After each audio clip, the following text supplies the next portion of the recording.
Hey guys, it's Marla-Deen. I wanted to hop on today and share a little bit. I just got off the phone with a gal and she was really frustrated with her health and her fitness journey and just felt like she wasn't moving forward and making the progress that she felt like she should be meeting. So we kind of got down to the nitty-gritty and talked about some of their habits, some of the things she was doing and wasn't doing. And I shared with her the 3 things that I think were sabotaging her success. And it was like a light bulb went off and she had a really big aha moment. So I thought this would be the perfect opportunity to share these 3 things with you in case you might be frustrated or know someone who might be sabotaging their own success.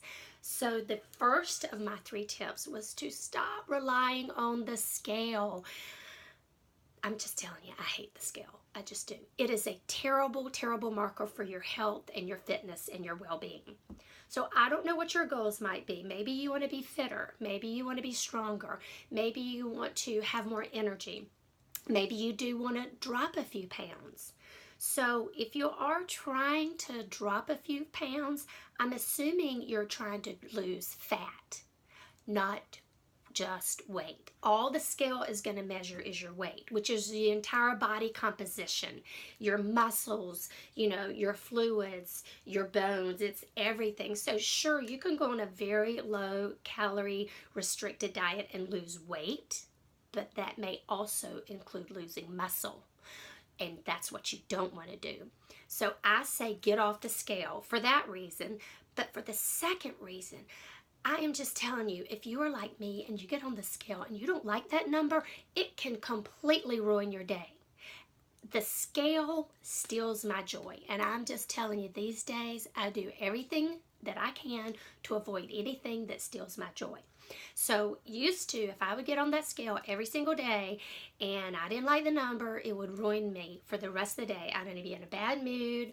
I would just let that number completely rule my mood. And of course that affects everything about me, my whole energy, how I treat people, how I receive people. So just get off the scale. It's terrible. If you want to measure success or measure changes in your body, get out your tape measure. Measure your arms, measure your abdomen, measure your hips, your thighs. In fact, if you are one of the people who has signed up for my online program that starts next week, you will hear me say, do not weigh yourself. If you want to weigh yourself, maybe the night before you begin, and then not again until the 6 weeks is over.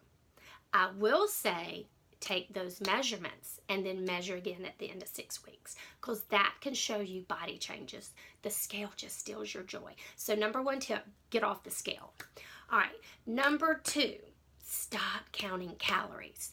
Counting calories is a terrible, terrible way to spend your day. I mean, talking about stealing joy, that completely sucks the fun out of the day if you're having to sit there and track your calories with everything that you put in your mouth. And I will tell you, it really doesn't matter. If you're eating really good nutritional food, wholesome food, lean proteins, healthy fats, the right carbs, it doesn't matter. You're going to be nurturing your body and feeling yourself, and you don't need to count the calories. Now, I understand that you might want to have a guideline as to the amount of calories you need each day to function. Calories are energy. So we do need to make sure we're eating enough calories to feed ourselves and to make sure we can do what we want to do. So I get that. But other than that, there's no need to count calories, because you know what? A calorie is not a calorie. Say you limit yourself to 1,500 calories a day. You can eat 1,500 calories worth of Doritos, right? And have your 1,500 calories.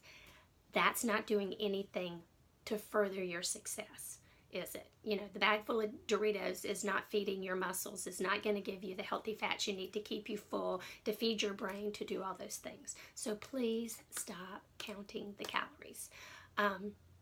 The third thing that this gal had not even thought about, and it is key and crucial, and especially in this day and age when we think we have to go, go, go and be so busy, and sometimes we wear being tired and exhausted as this badge of honor.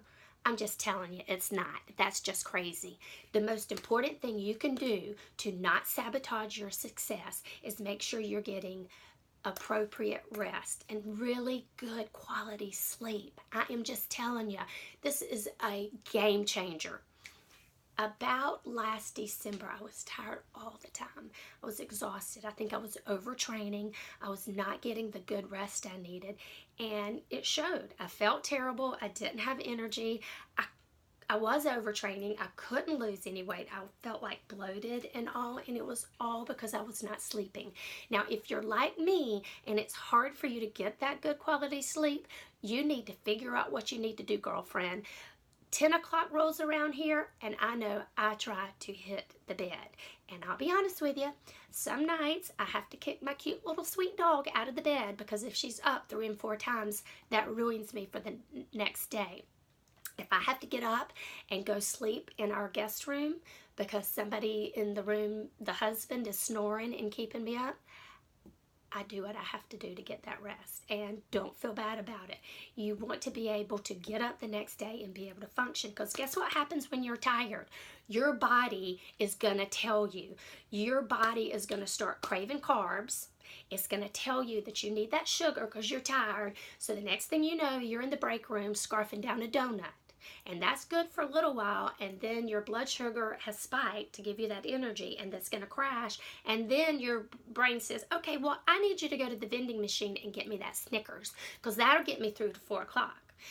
Maybe it does. And then on the way home, you're thinking, oh, I can't make it through dinner and the whole evening routine. I'm going to have to stop at Starbucks and get a coffee. And then you get the coffee with all of the other stuff you put in that makes it this huge calorie bomb. I don't even know what all that is at Starbucks.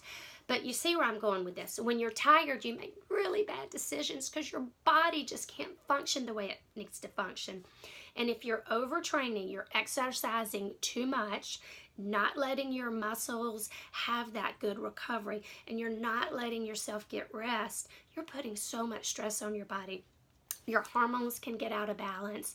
Your cortisol levels, your hunger hormones, and your full hormones, everything gets all out of whack. So I'm just telling you, if you feel like you're not making any strides, if you're always tired, if you set that alarm to get to the gym for your workout before you go to work and you're really tired, I'm saying give yourself some grace.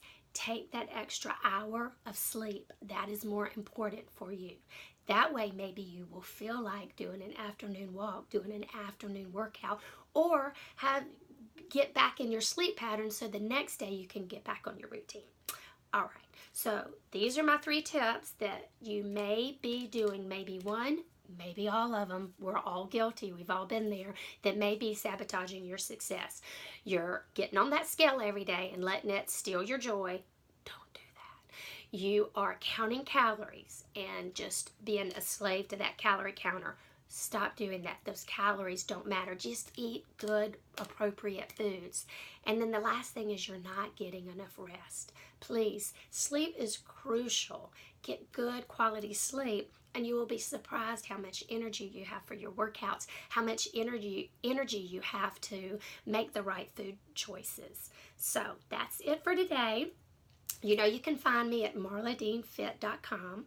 If you want to join me for my online program, it starts next week. I'm so excited. I've got some fun people who have signed up. We're going to talk about rest. We're going to talk about not counting calories. We're going to talk about not getting on the scale.